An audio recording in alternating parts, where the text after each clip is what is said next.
We are back with another training video for the FM MatchLab training mod. First things first, I did want to thank you guys for the comments in the first video. I appreciate all of the feedback and all of the questions. It really means a lot. I do want to provide a correction to a statement I made in the previous video that simply says that we aren't able to change the units that a player is a part of. We can actually change that. What you do is you click on the jersey of the player, and then you would drag them to, say, the attacking unit or the defensive unit, depending on which one you wanted.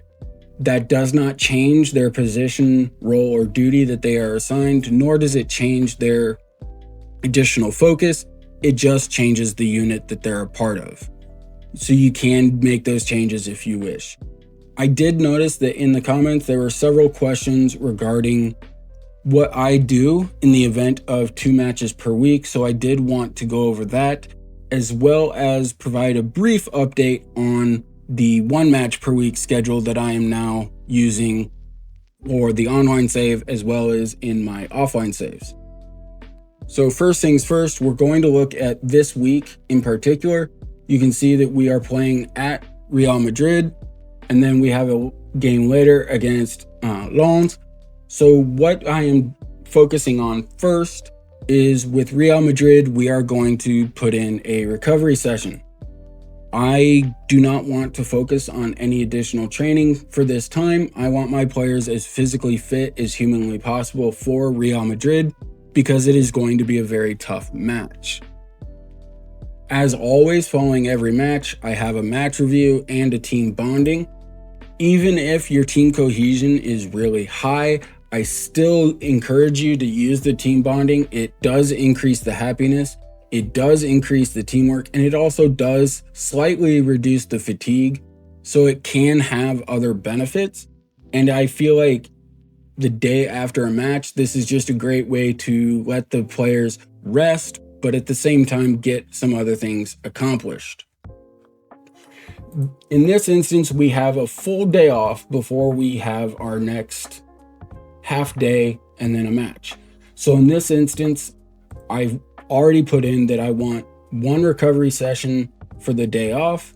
We are going to utilize a match practice whenever we can within reason. And then it comes down to this training slot. What I would recommend doing is considering what your opponent is good at, how much of a favorite are they, and what do you need to work on. In this instance, we are playing at home. In FM24, you get a boost when you are playing at home. Unless you are severely outskilled, I would recommend focusing on something geared around playing on the front foot at least a little bit. So this negates my desire to use a defensive training session. So it comes down to, do I want to focus on attacking or on more of a possession-based training? I firmly believe that if you focus on possession and you're able to maintain possession, that is another form of defense, because obviously if you have the ball, the other team can't, and therefore they can't attack.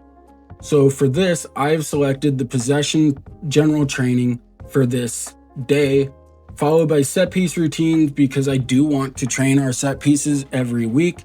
I have noticed a significant increase in set piece goals on the year when I do focus on set pieces, and that is just an extra set of goals that can honestly make or break the difference in some matches. You can't obviously dictate when they happen, but when they do happen, they can really change the momentum of a match. And then after this match, we do have our recovery, the match review, and team bonding. Now, the following week, we have 2 matches as well, except in this instance, we don't have a full day off after a match. We have match, day after match, day before match, match. So in this instance, what I've done is here, I've substituted the general defensive training with what's called defensive shadow play. The reason why I did that, what I've noticed is that when you do defensive shadow play, you do train all of the tactical familiarities as well as the position, role, and duty for all the positions, which is really useful. It increases the amount of comfort that a player has in the role, especially if you're trying to train them in a new role. This comes in really handy. The other thing that this does is it helps with the defensive attributes here of the anticipation, position, teamwork, bravery, marking, tackling, heading, passing, all of those. Then it also still increases some of the mental attributes for the attacking players because they are trying to score on your defense. So it's not training all of the defensive attributes on everybody. It does a lot for the mental attributes for the attackers, as well as the mentality with position, role, and duty. And then here for the goalies as well, they do get a bonus as well. Or not a bonus, but they do get trained here as well. As always, we have a recovery session. And then, as always also, anytime we can, we are going to utilize the match practice training. That has not changed. I have yet to find something that is better than the match practices. And as before, we are going to train set pieces once a week. We have a recovery session here since we're playing at home, so we can get away with that. And then we have our match. Because it's an away or a home match rather, we have our recovery session again, match review, and team bonding. This provides a light day the day after a match, especially when we have to travel away for our next match. So it gets them off their feet, allows them to recover. We're going to throw in another recovery session because it does depend on how deep your squad is. How much rotation are you going to be able to do before your next match? If you are able to rotate significantly, maybe you could throw in a light training here.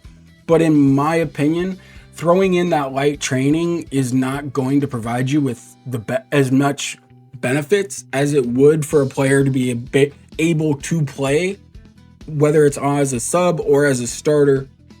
Keeping your players healthy long term will provide you more of a boost than this one extra training session whenever you have 2 weeks or 2 matches per week. So again, a recovery. Here again, match review and team bonding. As always, that's what I recommend doing for 2 matches per week. It just depends on your opponent. You need to gauge where you're at versus your opponents and what you would like to work on when you probably only have 1 full day. You don't want to load up that full day and make it a big full day because you are increasing the likelihood that they get injured, but you do want to maximize the production of that day. Now, all that being said, I have changed my 1 match per week schedule based off of some testing I've done on my offline saves. And this is what I've come up with. We're still using possession. We still use 3 match practices per week. And we still use the match review, team bonding, set piece routines, and match tactics when possible here. That does not change. The chance creation doesn't change either. I still like using the chance creation. The 2 things that have changed is that I have replaced the general defending training session with a defensive shadow play. This is because, as I mentioned previously, of what it does for the player's attributes as well as the tactical familiarity. I feel like this is a much bigger boost than the general defensive training, and I also feel like it is more specific in the attributes that it trains, allowing the defenders to get better, but also it does more for the attackers in their mental attributes, which are very important, especially the anticipation, composure, decisions off the ball. Those all impact how likely a player is to be able to stay onside when trying to beat the offside trap. Composure has a very big role in the finishing ability of a player. Even if their finishing trait is really high, if they have low composure, they are going to miss some chances that they really shouldn't. So it's important to train composure and finishing. The anticipation and off the ball, like I mentioned, it just helps the players. Even if they're in a playmaking role, anticipation helps as well.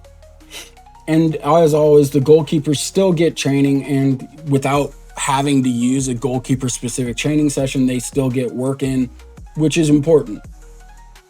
The other one that we've changed is, instead of the general attacking training, we've switched it up to attacking patient.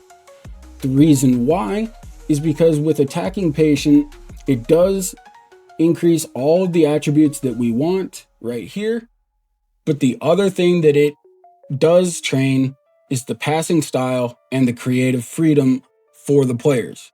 I typically don't play with very much creative freedom, but it does again increase the tactical familiarity with the passing style and the creative freedom. And it does the same thing for the defenders and the goalkeepers.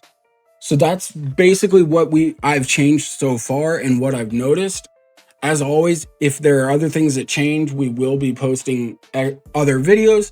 We also are working on a tactical series that we are trying to figure out what all to include. If you guys have any questions, as always, please do leave a comment. Make sure you like and subscribe the video. I would highly encourage you to join our Discord, where myself and others are able to answer questions. And until then, we'll see you around. Thank you.